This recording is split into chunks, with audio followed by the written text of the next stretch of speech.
Hi everyone, I'm making these videos to practice my pronunciation and expand my vocabulary.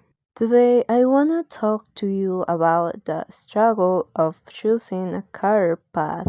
To be honest, throughout elementary and most of high school, I didn't have the slightest clue what I wanted to do with my life. Since I always did well in school, especially in math, everyone kept telling me I should study engineering. The only one I actually considered was food engineering.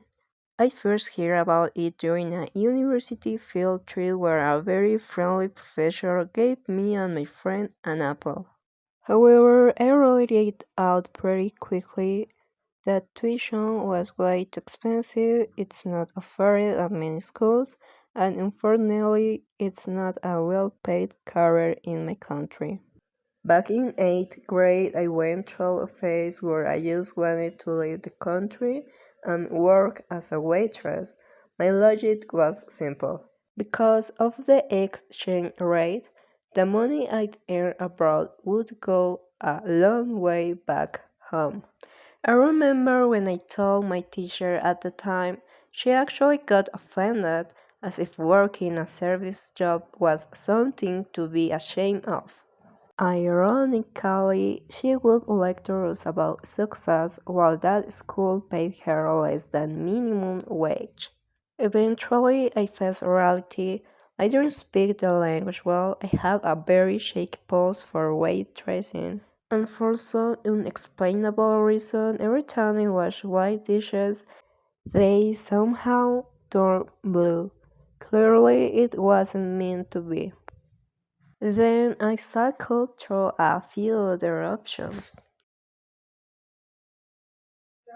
I did some research and many artists suggest skipping university. They recommended being self-taught to about depth and classes you aren't interested in.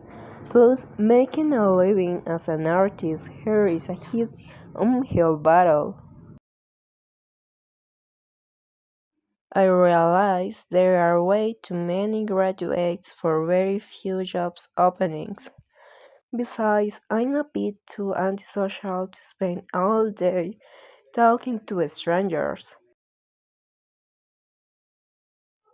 I was interested in this, but I found out you have to go to medical school first. As soon as I realized I'd have to deal with blood, I was out. My blood pressure drops just thinking about it. I've always enjoyed managing money.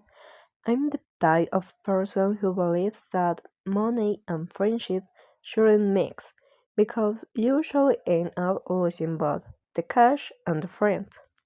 At first, I thought about economics, but when I looked at the curriculum, I saw it was heavy on social science, which has always been my Achilles heel.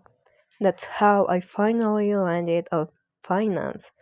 It's the perfect balance between what I enjoy and what I am actually good at. Choosing a major isn't a straight line, and it's okay to change your mind a dozen times until you find the right fit. See you next time!